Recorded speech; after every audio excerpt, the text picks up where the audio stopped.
morning and welcome to another refreshmental morning. দৌড়ে দৌড়ে এসে তারপর দিদিদের সাথে তো এক প্রস্ত আড্ডা হলো। তারপরে ভাবলাম যে আজকে সকালটা কিছুটা ফাঁকা। There is my patient is going to come only at 12:30. তো আমি ভাবলাম যে বাগানটাতে অনেক দিন কিছু আসা হয়নি, কিছু করা হয়নি। সো শীতকাল তো চলে যাচ্ছে, অ্যান্ড অলসো যদি বাম্বল আসে, যখন ওর ফ্রেন্ডসরা আসবে, ওরা যদি এসে টেরেসে একটু বসতে চায়, এরম না হয় যে চারিদিকটা দেখে ওদের মনে হচ্ছে উফ কি ধুলো, এরকম না। সো একটা ফ্রেশ লুক দেবার জন্যে এই যে আমি এতগুলো ধুলো এই কর্নার থেকে সব বার করেছি। Now look at the corner, it look so nice and neat and clean. এগুলো অ্যাকচুয়ালি বৃষ্টির সময় এমন এই টবগুলোর থেকেই এত মাটি পড়ে তলায়, তারপর ভেজা ভেজা থেকে পুরো কাদা হয়ে থাকে। এখন শীতকাল, তাই এটা আমি সুন্দর করে ক্লিয়ার আউট করতে পারছি।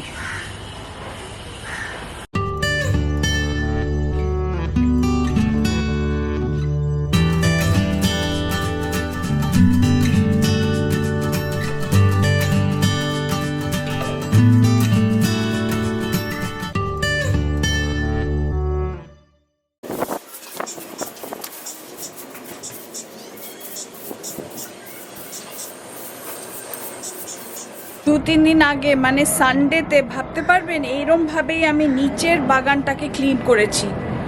মানে নিচের ওই বাগানে এত সুন্দর ফ্লোরিংটা হয়েছে ব্ল্যাক হোয়াইট করে, but you will not believe এই সারাটা মনসুন বৃষ্টি পড়ে এমন মাটি বেরিয়েছে টব থেকে, সব মাটিগুলো একটা লেয়ার ফর্ম করেছে on those tiles, and they look so ugly. মনেই বোঝাই যায় না যে একটা সুন্দর ওখানে টাইলিং করা আছে ফ্লোরটায়। সো আই জাস্ট স্যাট, মানে একেবারে স্কোয়াট করে একদম বসে পুরো একটা এরকম পিস অফ মার্বেল ভাঙা, মানে একটা ছোট্ট একটা রেক্ট্যাঙ্গুলার পিস অফ মার্বেল ছিল, ওটা দিয়ে পুরো ঘষে এমন ঘষে ক্লিয়ার করেছি। আমার এই সব জায়গাগুলো সব ছড়ে গেছে।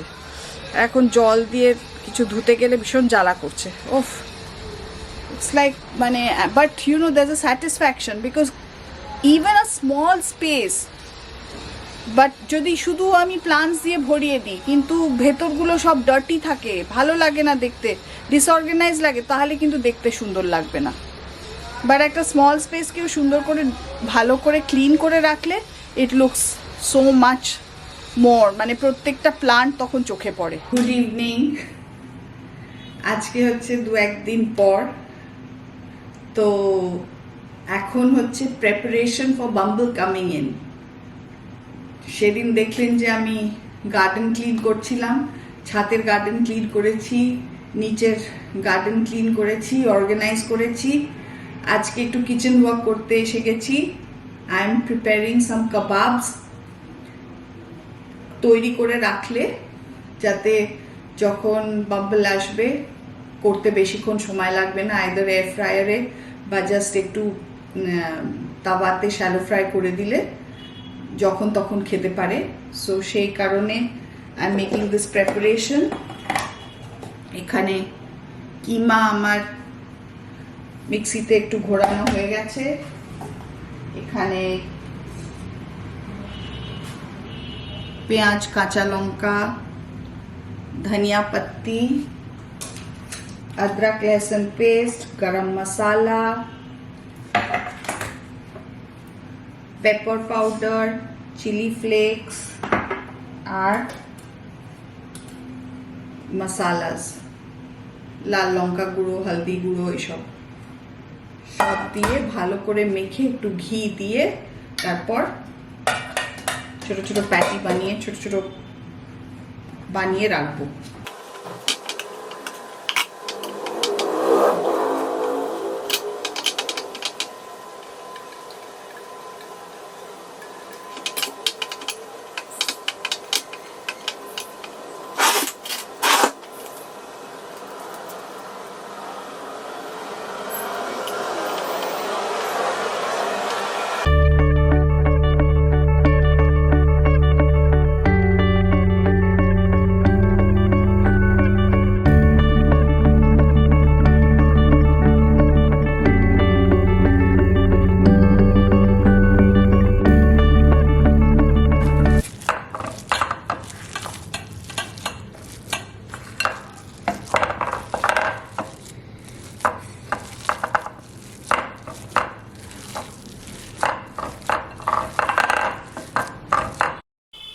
বোর্ডিং স্কুল থেকে বাড়ি ফেরার সেই গন্ধ, সেই স্বাদ, সেই আনন্দ সব মনে পড়ে যায়।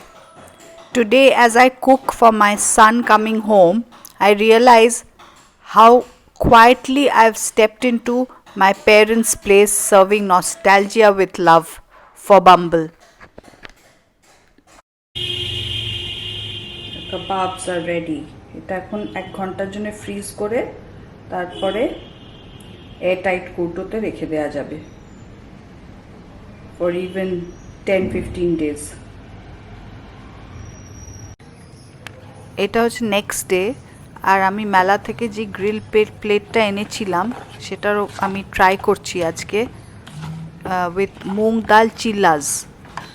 তো এখানে মুগ ডাল পিষে তার মধ্যে একটুখানি আদরক, কাঁচা লঙ্কা, ধনিয়া পাত্তা আর নুন দিয়ে একটা ব্যাটার বানিয়ে সেটা চেষ্টা করছি পাতলা পাতলা চিলা বানাতে। একদম খুব পারফেক্ট প্রথমগুলো হয়নি, কিন্তু যেটা ফাইনালি যেগুলো তৈরি হলো খুব একটা খারাপও যে খেতে তা একেবারেই নয়। Best part is it was completely zero oil, that's the best part.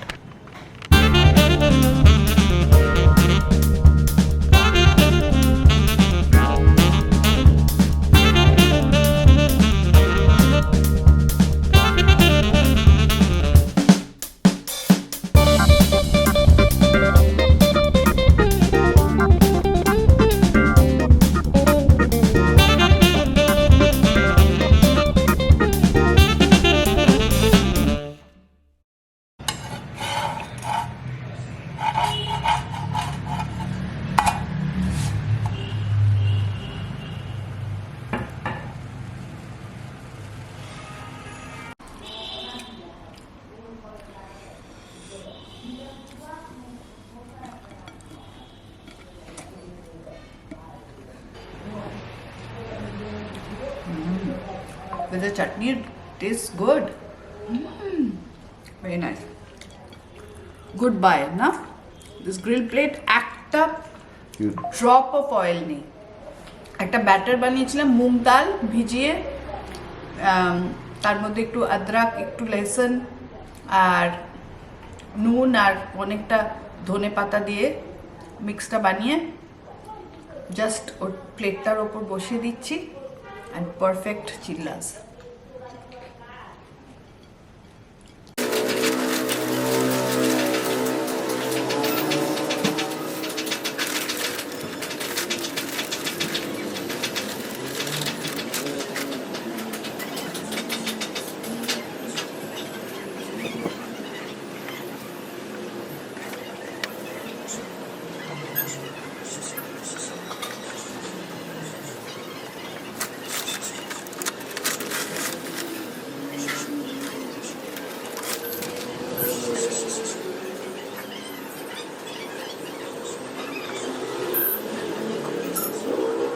মাস ধরে এই রোজের কিছু সিডস আমি অনলাইন একটা কি রিল দেখে কিনে এনেছিলাম, কিন্তু ঝড়ুকে বারবার বলাতেও ও লাগায়নি। ভাবলাম যে এখন ডিসেম্বর মাস, this the best time. So আমি আজকে মাটিটাকে প্রিপেয়ার করলাম, মাটিটাতে দিয়েছি। সো হিয়ার্স দ্য থিং, মাটিটা একটা প্লান্টের জন্য মাটিটা প্রিপেয়ার করা is also like a recipe. And এই যে এরম করে করে যে এরম করে করে যে মাটি মাখছি, এটা ভীষণ থেরাপিউটিক, খুব ক্যাথার্টিক। ইনফ্যাক্ট সাইকোলজিতে বলে ছোট ছোট বাচ্চাদের একদম ছোটোবেলায় একটু মাটি টাটি ঘাঁটতে দিতে হয়, তাহলে ওদের ইউনো অনেক রকমের মনের কনফ্লিক্টসগুলো মানে ক্রিয়েট হয় না। There are lots of experiments which show that ছোট বাচ্চাদের মাটি দিয়ে ঘেটে খেলাটা is very important. It's an important part of growing up. তো আমি তাই আজকে এইটা করছিলাম, কারণ আমার খালি অস্বস্তি হচ্ছিল যে এত শীতটাও চলে যাবে আর রোজগুলো লাগানো হবে না। সো এই যে এই পিসগুলো আমি লাগিয়ে নিয়েছি প্রত্যেকটায়। I will fill it up with, so যেটা বলছিলাম যে ইটস লাইক আ রেসিপি, একদম মানে ঠিক ঠিক অ্যামাউন্ট অফ স্যান্ড, সয়েল আর কাউডাং, এটা তিনটে মিশিয়ে এটা বানানো হয়েছে।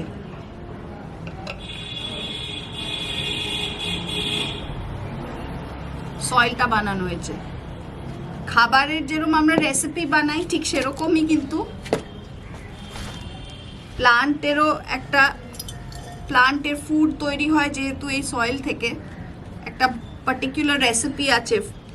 Every plant has a different recipe of soil. সেটা পড়ে পড়ে শিখে করলে it's really very nice, worth it.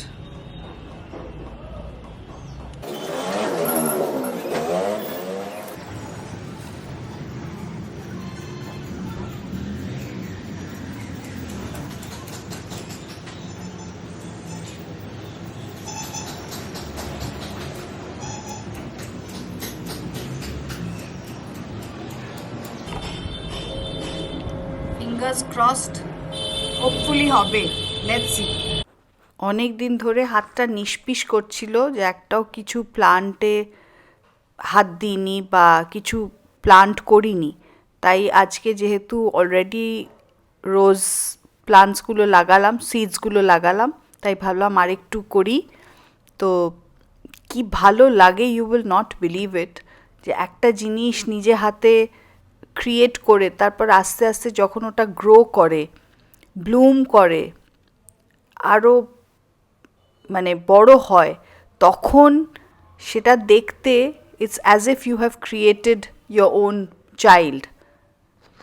I think that this is exactly a feeling that is shared by all plant lovers.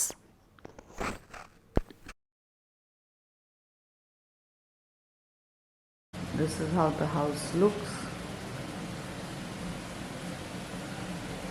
এটা ইন্ডিয়া স্টোরি থেকে I picked up.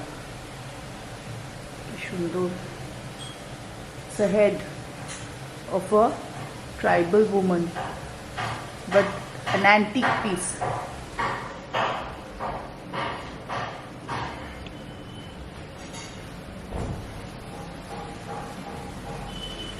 এই ফ্লাওয়ার্সগুলো আনা হয়েছে। এই ভাজটাও আমি মেলা থেকে কিনেছি, সো প্রিটি।